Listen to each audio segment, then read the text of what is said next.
different star, flying over streets and our broken hearts. But they can't even touch us, we found a different beat. Paradise is waiting and we bought the leaves. Oh, getting caught in the mist, there's so many that never get out of. They're feeding the fears and the doubts. Hi guys, and welcome back to my YouTube channel. If you're new here, I'm Lauren, and you will normally find the adventures of me and my horse Mega. So as you may have guessed by the title of this video, it is going to be a bit of a chatty one, give you guys a bit of an update as to what Mega and I have been up to, or not up to, as may be the case. I have done a lot of updating over on my Instagram, but I appreciate it's all been very quiet on my YouTube, and I actually plan now to vlog Mega's rehab journey, because I found that quite a few people are going through similar things, or at least would be interested to see what the whole process involves. So I thought the best starting point was to let you know how we've arrived at this point, because I haven't even shared that yet. Before we get started, because we're going to be chatting for a little while, let's go and get Mega's GastroGuard done, so then we've got at least half an hour to kill.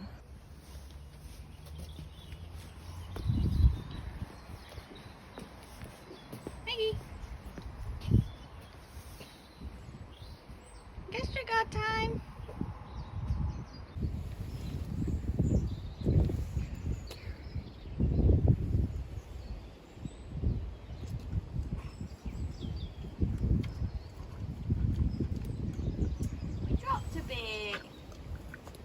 Right, that's Mega all done. Normally at this point I do come and hide in the feed room, because if she can see me, she looks at me as if to say, "Why are you here? Go and get my food, human."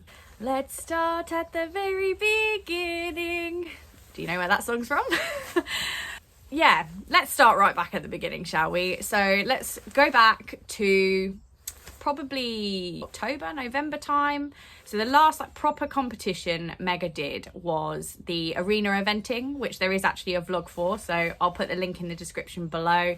Go and check that out. See if you can tell that that horse has got gastric ulcers and kissing spines. It just goes to show that horses are very resilient, and they will try and do whatever they can for you, despite, you know, being in pain. It's our job to listen to those subtle signs and pick up when they are trying to tell us that there is something wrong. So I monitored her for probably the next couple of weeks. You know, one of those really annoying people where you just stand around and watch your horse and overanalyze everything they do.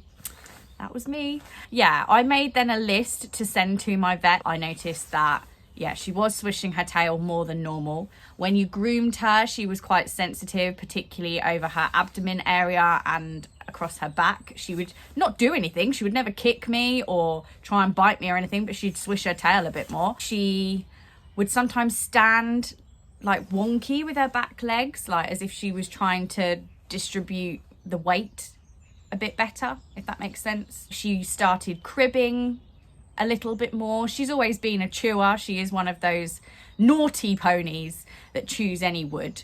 But I've noticed like she runs her teeth along metal gates, even if you're just passing, like if you're just trying to undo it to go into the field, she'll run her teeth along it. When you first tacked her up, she would almost act as if she was like cold backed. So you would do her girth up and she wouldn't want to move. She would feel like she was trapped. So she would be like that, wouldn't move. And then as soon as you'd like pull the lead rope and get her to step forward, she'd then be okay. But it was as if like she definitely felt uncomfortable.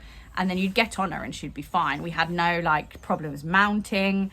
We wouldn't get in the ring and she would not want to go forward like in the arena.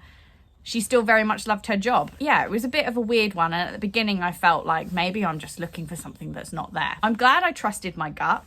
She went to the vets, was scoped, and she did have grade 2 squamous and pylorus ulcers. So they're the ulcers that are found in the front end of the stomach at the top, and the pylorus are right at the back of the stomach before it sort of all goes out. There's two ways of treating those. The front ones are treated, in Mega's case, with a omeprazole, and the ones at the back are treated with sacralfate. So the vet decided to go down the injection route, which in hindsight's wonderful, isn't it? But I wish we hadn't have bothered doing that. She had 2 of the omeprazole injections in her hump. She's not a camel. Rump.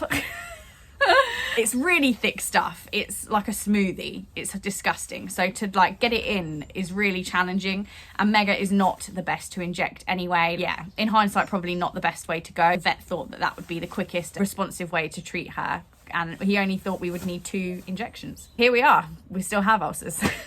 Sadly, she did react to one of the injections. She had a hematoma, so that required some extra treatment. She had to have antibiotics, she had to have painkillers, she had to have steroid gel on it. So I then feel like that sent the ulcers backwards, because painkillers like bute and stuff can cause ulcers to flare up. So we don't know that for sure, but we think that's why then when she went back in for her second scope, then actually got worse. She had gone from a grade 2 in her squamous ulcers to a grade 3. Ulcers are graded on a scale of 1 to 4. So we're now nearing the more severe end, if you like. In addition to the whole hematoma saga, once that had sort of subsided, the vet did say to me to get on and see what she feels like.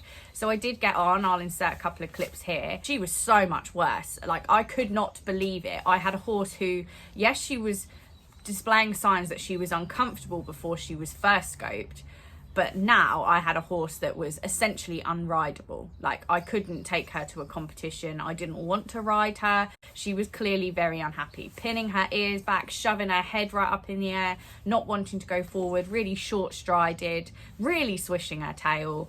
Yeah, it was just a big no-no. So when we went back to the vets and she was re-scoped and it was confirmed that her ulcers had got worse, it was bad news, but it was good news in a way, because it confirmed why she was behaving like that. Fast forward then to another month, we decided for the next month we would treat Mega with oral omeprazole. So we switched to GastroGuard, which she much prefers, as you will have seen. Much less stressful for her, which is the ideal environment when you're trying to get rid of ulcers. So she's had those for a month, along with some more sucralfate, because the pylorus ulcers were a grade 1, so they had improved but they hadn't gone. Now I then got back on Mega 2 weeks into the GastroGuard treatment, just in walk, and she was so happy to be out. She was striding out, her head, you know when like you can just picture some really happy music and their heads are like swinging along and they're just loving life.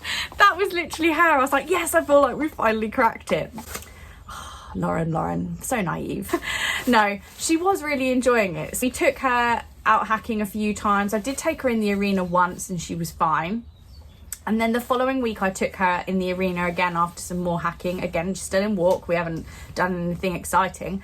But she, as soon as I picked up a contact, would revert back to the get off me. I don't want you holding me in that way. I don't want to go forward. I'm going to put my head up and try and avoid doing what you're asking me to do. So I said to my mum, this just isn't right. I felt like there's something more than the ulcers here. I then did take her back out hacking, I think, the following day. And she just went back to being a dope again, like really striding out, head swinging, ears forward, barely swishing her tail. What you would want to see from a horse that's recovering from ulcers. Meggie was booked to go back in for her rescope anyway, so I discussed with my vet about having some other checks done while she was in there. So she went in for her rescope, and good news, the ulcers had improved, but they hadn't gone. The squamous ulcers at the front, which seemed to be the most hardest ones for us to shift, but when you read online, the pylorus ones, oh no, apparently they're the difficult ones, but no, they'd gone. They've gone now. Happy days. So we're just continuing with the GastroGuard for another month. The ulcers have gone down from a grade 3 to a grade 2, so we're essentially back where we started back in November. But yes, because I was thinking there's got to be something more to this, while she was in the clinic, the vet did a lameness assessment, so he trotted her up, put her on the lunge. He said he was really happy with the way that she moved. She moves nicely, there's no like indication of any lameness there. I was like, oh, well, what am I looking for here? I would like her back x-rayed, because I feel like whenever I'm on her back and then I'm asking her to work over her back and use herself more, that's when she's not happy. So I want a back x-ray just now to like rule out anything like kissing spines. So that's what he did, but he didn't rule it out. So the vet rang me and said he'll cut to the chase. She has got kissing spine, and obviously from that moment on I think everything was a blur. He did go on to tell me more details about her spine and what the different types of treatment there were, but none of it went in. I literally just like zoned out, was just trying to concentrate on not breaking down and crying while I was on the phone to him.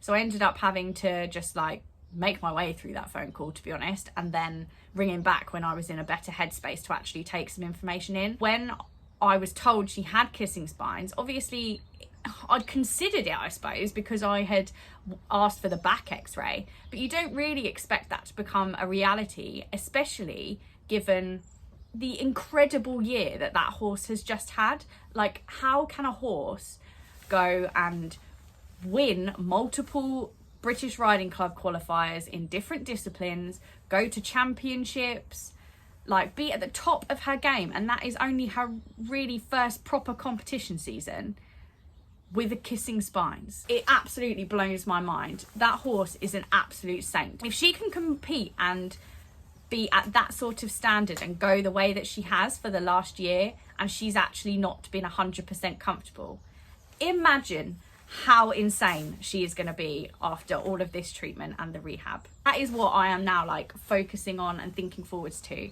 because she is going to be absolutely incredible. I just want her comfortable basically now. The vet, when I did speak to him with a clear mind, and I wasn't, you know, trying to hold back about a gazillion tears, I will say I do put out on social media that I am quite like a generally positive, bubbly person, and I am.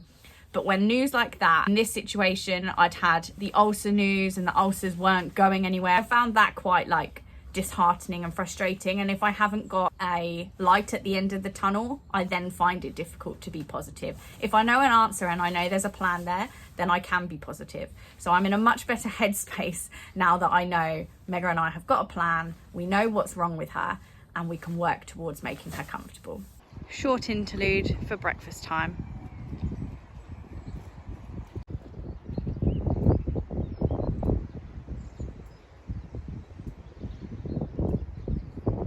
Ponies are now out in the field and fed, so hopefully no more distractions, and I can get to the end of this story that seems to have gone on forever and tell you what is happening with Mega. So she has now been diagnosed with kissing spine. There are 4 to 5 spinous bits of her spine basically that are affected. They're very close together but not necessarily touching or overlapping. I'll try and insert a picture of her x-ray somewhere here. Now I guess I was probably really upset and shocked when I was told that she had kissing spine, because I thought firstly it could be career ending, she might not be able to jump again, and if she can, we're going to have to go through that really invasive procedure of having her operated on and months of rehab. But actually the vet thinks that she will respond really well to having the injections, which will help with the inflammation and make her more comfortable, and then we will put a really robust rehab plan in place, working with Erica, who's my osteo, to ensure that she is working correctly and therefore builds the muscles up really nicely to help support that spine so that she works in the best way possible and there's no pain or discomfort there.